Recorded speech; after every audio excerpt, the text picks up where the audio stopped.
no's, hellos, welcome back to another videos, and today we'll be taking a look at just the Mirage set, because we're gonna skip Homelands and that other set, I don't know what it is, but yeah, we're just skipping right to Mirage, and yeah, Mirage had some pretty good cards, pretty bad cards, but overall, some pretty good cards as well. You still see them in Vintage, so decided to do this set instead of the crappy Homeland ones. So yeah. So anyways, let's just get right into the first card, and that is Final Fortune. Final freaking Fortune. What does it do exactly? Well, it's an interesting card, nevertheless. It's a red instant. Take another turn after this one, or just take an extra turn after this one, and you lose the game at the end of the turn. Now, why did I have this on the list? Well, there was actually some decks in red that would actually use this card to finish off opponents in the early ages of Standard. Um, just mono red wins decks would definitely use this just to finish off their opponent. And if they couldn't use, and if they, if they couldn't do enough damage, well, they'll just lose on their own hand with Final Fortune. How funny is that piece of shit? But yeah, anyways. Final Fortune did see play in mono red aggro decks in the early ages, and funny enough, it looks like two guys with toilet paper. So yeah, just fighting it out in the bathroom. If you have no armor, you can wrap yourself in TP and have a fight amongst yourselves. And I like the flavor text of this, and it says, "Want all, lose all. You definitely lose something, and that is your dignity." And yes, and it's just played, and I don't know why it was played, but it was. And at number 9, we have Spirit of the freaking Night. Yes, he is the nightmare that you see in your nightmares. So yeah, Spirit of the Night is really expensive. It's 6 black, black, black for just a legend of a card. It has Flying Trample, protection from black, first strike when attacking, which is just basically, wait, so would that be first strike then? Because if it's blocking, it doesn't have first strike. I don't know. So it's just first strike when attacking. And Spirit of the Night is unaffected by summoning sickness, better known as haste. So yeah, this guy pretty much has it all when it comes to like just powerful keywords.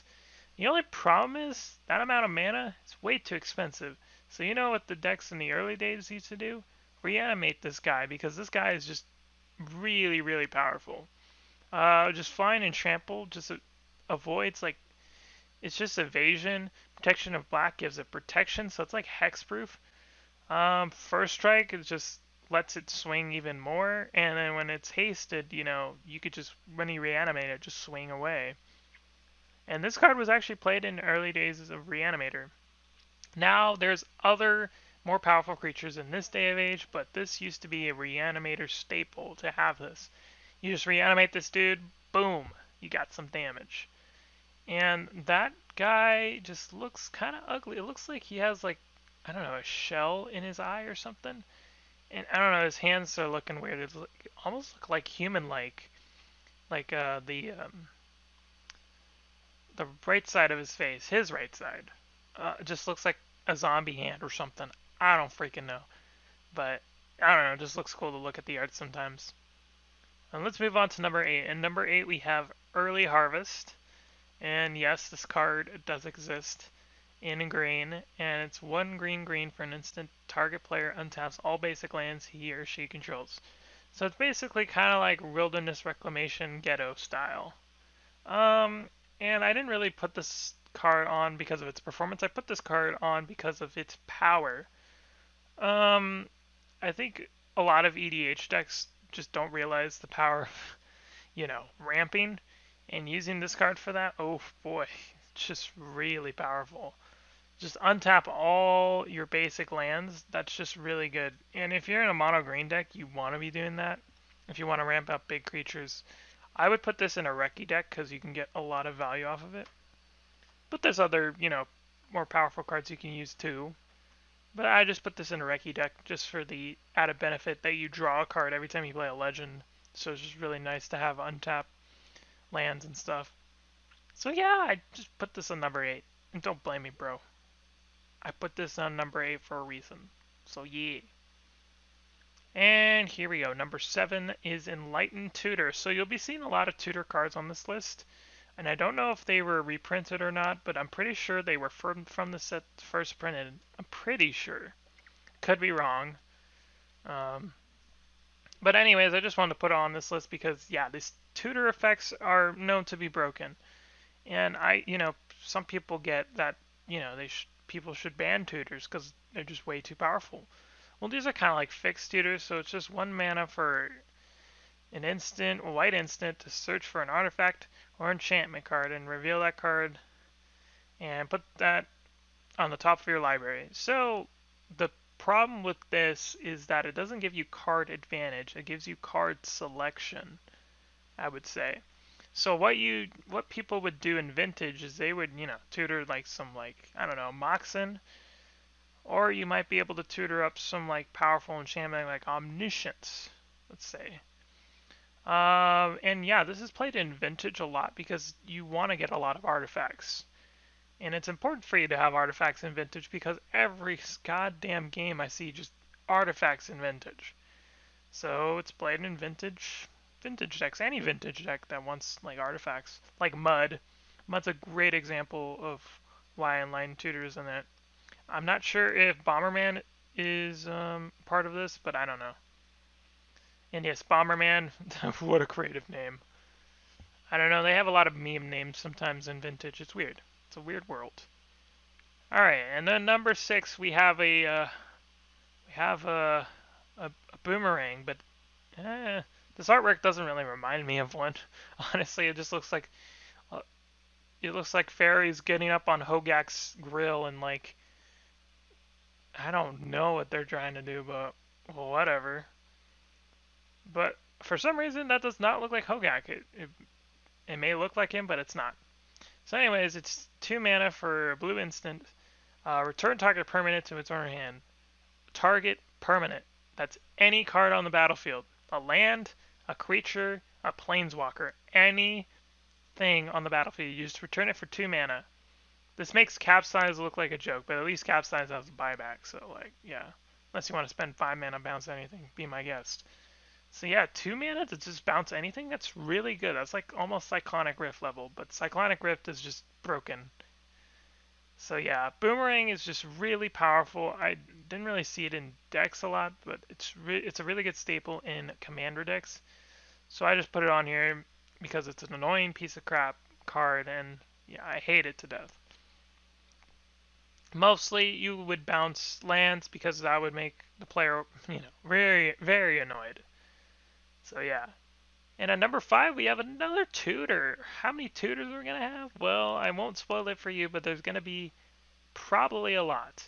So at number 5, we have World Tutor. So why did I put World Tutor above Enlightened Tutor when people play a lot of artifacts in Vintage? Well, I put Worldly Tutor on here because it's more universal to, like, decks in mind.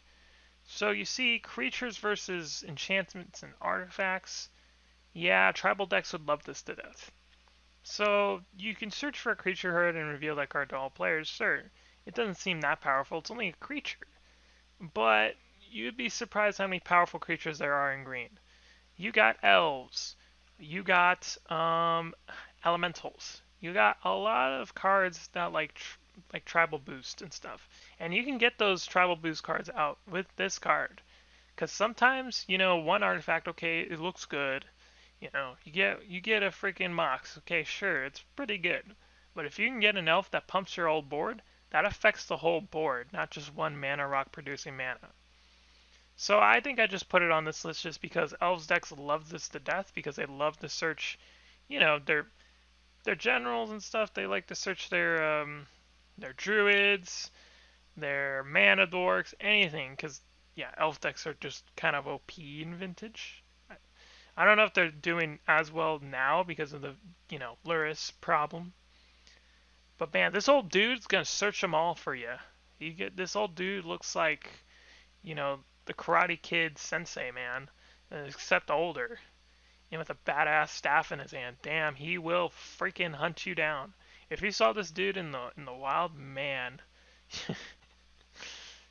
Oh boy, I don't even know what he would do, but he would do something. All right, let's stop dicking around and let's go on to number 4, which is a mana dork surprisingly, and it's Verts. So why do I have Verts at number 4? Well, it's just, I don't know, a vintage cube staple. If you see this, you first pick it all the time. But also because it is a really good mana dork surprisingly. I mean, it's a defender with a 0.5 stats, and when you remove a counter from Roots, you just add a green mana. No big deal. That is really good on what it does. Because, like, you'll be able to get at least 5 uses out of it. And it's a defender, that's pretty nice for stats to be had for that. I mean, that's just good stats in general for like a mana dork you don't want to use. And I think the biggest problem with mana dorks is that, you don't really need to. They're really useless late game. This can just be a defender, an 0.5 defender late game. You don't even need to use the mana for it. It's not even a tap ability either. You just put a -1/-1 counter. Because the problem with mana dorks, I feel like, is that you can't tap them when they come into play. But this one you can. You could just remove a counter. Boom. You have your green mana right there. Swallowroot guy. Thank you for giving this powerful ability right here. I like you to death. Okay, not in that way, but I like the card. Alright, and then number 3 we have Mystical Tutor. Oh yes, this card is just stupid. Like, just really stupid. And it's played in a lot of vintage decks like Doomsday or Paradoxical Outcome. I put this on the list because, more universally, it's put into those broken decks. Paradoxical Outcome is still top tier in Vintage. And yeah, people play Mystical Tutor because you could just search up Paradoxical Outcome or Doomsday. Just the couple of cards you need. And I feel like instants and sorceries are definitely better in Vintage because you kind of need them in a sense. You want your Force of Will? You gotta get your Force of Will. Search it with Mystical Tutor. You want your Doomsday? You want a combo off? Get Mystical Tutor. Do you just want to play like a board wipe because they're playing like a drink deck like humans and Vintage? Ha! Who would ever think of that? That's me, by the way. I'm planning on doing a Vintage deck on humans. Stay tuned for that. Yeah, you could just board wipe humans with, Ritual of Suit and Vintage, Someone's going to play that deck in Vintage. You got to get Mystical Tutor, man, because it will search those pesky instants and sorceries for your opponents to be annoyed at. So that's why I put Mystical Tutor at number 3, because it's just played in more decks. And this woman gets it, man. This woman's face definitely expresses the frustration of getting an instant and sorcery and totally wiping away the humans. Yeah. Alright, number 2, we're moving on to LED, which is better known as Lion's Eye Diamond. And why is this powerful? Well, it's 0 mana. There you go. That's what makes it powerful. You don't have to explain anything else. It's just basically Black Lotus. On top of that, though, you have to discard your hand to add that 3 mana. But you can play it at instant speed. So now, what you could do with Lion's Eye Diamond, there's a card called Yawgmoth's Will. There's also a deck that uses Storm to storm off. So what you can do with that mana is you can just basically discard your hand, play Yawgmoth's Will for 3 mana, mind you. And you could just play everything in your graveyard. So it wouldn't even matter. You could play LED again. And you could storm off and you could play Tendrils of Agony and win the game right there. Yeah, that's what most people would do. Just play it in tests, LED decks, storm decks, anything like that. It's just really, really broken because what you could basically do with your graveyard is just say, I'm storm counting everything. Play Dark Rituals, play Cabal Rituals, play Psychic Rituals, play all these rituals, storm, and play Tendrils of Agony. God damn, is that powerful. You gotta think to yourself, well, I thought they thought they would fix the problem with just discarding your hand. There's nothing you could do with that. There's still the graveyard, boy. There is still the graveyard. You gotta realize that there's a graveyard, and you gotta realize it's there to be broke. And this is what breaks it. This card right here. And that's why, Wizards strives away from making zero-costed artifacts that tap for mana, because, they're just broken. They'll be broken somehow. Lotus Petal's played in that deck. That gets the flash count going. Or not the flash count. I just spoiled it, so now we're going to move on to number 1, which is Flash. Yes, Flash that just got banned in Commander? Well, it's banned in Legacy too. I'm pretty sure it is. Yeah, pretty sure. I think in Vintage is restricted as well. Yeah. So why is Flash so broken? Well, I could tell you this. If it's banned in Commander, I'm pretty sure it's a pretty powerful card. Because what this promotes is the Flash Hulk combo. So let me explain how this combo works.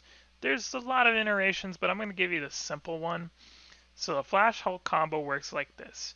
You play Flash, and you put into play Protean Hulk. Once Protean Hulk's in play, don't pay the extra mana for that ability that Flash says. You just sacrifice it. Now you get Karmic Guide, and you just do it all over again. You get Karmic Guide, and you get a sack outlet. So let's say like I don't know, Viscerous here. Get Karmic Guide, and then with so you just get Karmic Guide out in the paint, and then you sack it again. Now what you can do is you can get you can get either a clone, or you can get a Kiki Jiki. So what you could do with the Kiki Jiki is copy Karmic Guide with the copy. So like you get Protean Hulk, and with the sack still on the stack, you can just basically loop your Protean Hulk and get infinite Protean Hulk triggers to win the game. Either you can use Disciple of the Vault to combo off, or you can use other ways, just making maybe like infinite, I don't know, Karmic Guides pretty much. Well, not really. That wouldn't really work. I guess you could just get Disciple of Vault and say boom, boom, boom, boom, boom. That's another way you can combo off with that, or just do the Kiki Jiki thing. So yeah, and you could sack Kiki Jiki as well. That's what I meant. The combo's kind of convoluted. It's really hard to explain, but there's a lot of ways you can break the deck, and it's kind of stupid in a way. And no one likes it. If you play a Flash Hulk combo, Breakfast Hulk, or whatever you call it, no one likes you. That's why they banned it in Commander, because it was degenerate, and it just let the games turn one, you win. So yeah, Flash is even so broken, it's like banned in Legacy and restricted in Vintage, because man, that combo would be just broken in Vintage. So I put it at number 1 because of the power level of this card, and it's banning in Commander just recently, Just a really powerful card. I don't even need to read the text. You guys can read it yourselves. It's way too broken, way too convoluted of a card, and it should have never been printed. And they realized that, and that's why they banned it in. Well, they didn't ban. The Commander Committee banned it in Commander. What does this card look? This card looks so weird. It looks like I don't even know what the heck's going on. Like this dude looking at like a ghost, and like I don't even know what the heck's going on. It's just a weird card. You have to see it for yourself. So yeah, anyways, that's gonna do it for the top 10 cards of Mirage and Magic the Gathering. So anyways, guys, I hope you guys have a wonderful rest of the day or night, and I'll see you guys in the next video or streams. Bye and peace.